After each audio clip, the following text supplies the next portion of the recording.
हम बात कर रहे हैं अलग अलग लेवल पे, कमांडर लेवल की बातचीत हो रही है, डिप्लोमेसी पे बातचीत चल रही है, लेकिन लेट्स नॉट फॉरगेट चाइना जो है वो अभी भी अपनी हरकतों से बाज नहीं आ रहा है। हम बार्गेन क्या करेंगे? मैं चाहूंगा दोनों ग्राफिक्स ऊपर नीचे दिखाएं। हाँ चल सर। हाँ देखिए, चाइना इतनी आसानी से, चाइना के एम्बिशंस है दुनिया की वर्ल्ड नंबर 1 पावर बनने के। अगर अब आप सोचें कि वो पब्लिकली कुछ ऐसी कंसेशंस हमें करेगा जिसमें ये लगेगा कि चाइना विड्रॉ कर गया, चाइना पीछे हट गया, तो उसकी जो इंटरनेशनल एम्बिशंस है उस पर उसका सीधा सीधा असर पड़ेगा। तो अब आप बात है डिप्लोमेसी और बातचीत की, और क्या बार्गेनिंग पॉइंट है। बार्गेनिंग पॉइंट यही है कि पिछले 12 दौर में, और अब जो 13वां या इसके बाद 14वां दौर होगा, फिलहाल हम सब लोगों की कोशिश ये है कि जो मई 2020 पे जो स्टेटस को आंते था उसको रिस्टोर कर दिया जाए ऑनरेबली।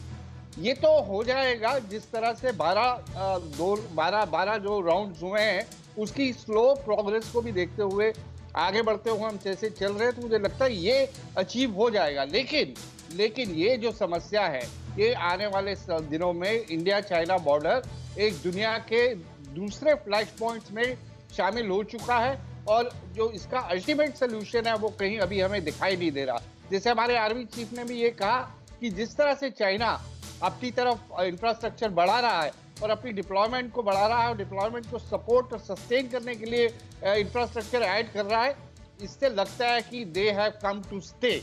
ये मैं उनके शब्दों को कोट कर रहा हूँ। तो ये निशान बार्गेनिंग की बात यही है कि स्टेटस को आते अगर रिस्टोर हो जाता है तो आप मान लीजिए कि ये जो 1.5 या पौने 2 साल से चल रही जो समस्या थी वो रिजॉल्व हो गई, लेकिन the larger issue will stay on the table for ever.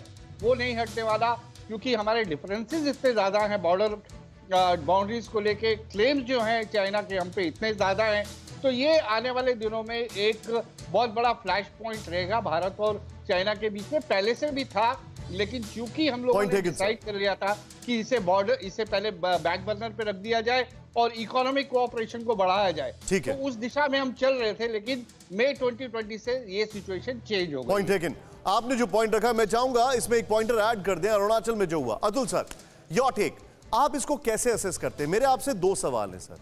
पहला सवाल यह है कि क्या हमारे पास कोई बार्गेनिंग पावर है उनसे बातचीत करते वक्त? नंबर 2 जो मैं समझना चाहता हूं, what is next on their agenda? अगर हम उसको प्रीएम्प्ट करने की बात करें, उन्होंने जो अफगानिस्तान में किया हमें पता है, ताइवान में कर रहे हैं हमें पता है, can they open all the fronts? No they can't निशांत। इसीलिए बार्गेनिंग पावर डायरेक्टली इंडिया और चाइना के बीच भले ही उतनी ना हो, हालांकि डेटरेंस इंडिया की है। मैं खुद अभी होके आ रहा हूँ लद्दाख से, पेंगोंग लेक एरिया देखा, जिस तरह से कंस्ट्रक्शन हो रही है, रोड्स बन रही हैं और फौज जिस तरह से तैनात है, एक डेटरेंस वैल्यू जरूर उस तरह वहाँ पैदा हो रही है।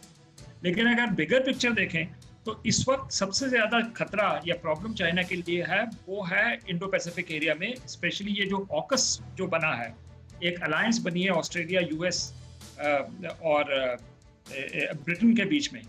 वो एक मिलिट्री अलायंस है कन्फ्रंटिंग चाइना। तो एक तरह से चाइना कई फ्रंट नहीं खोल सकता, एक फ्रंट उसके लिए सबसे इंपॉर्टेंट जो है ऑकस ने खोला है, वहां पर कॉन्सेंट्रेट करेगा। तो अगर वो कई फ्रंट्स खोलेगा तो उसके लिए प्रॉब्लमेटिक हो सकता है। इसलिए ऑब्जेक्टिव कंडीशन सब दुनिया की ऐसी बन रही है कि एक तरह से एक इंसेंटिव है चाइना को डिसेलरेट करे एटलीस्ट, जो इंडिया चाइना बॉर्डर एरिया के ऊपर है।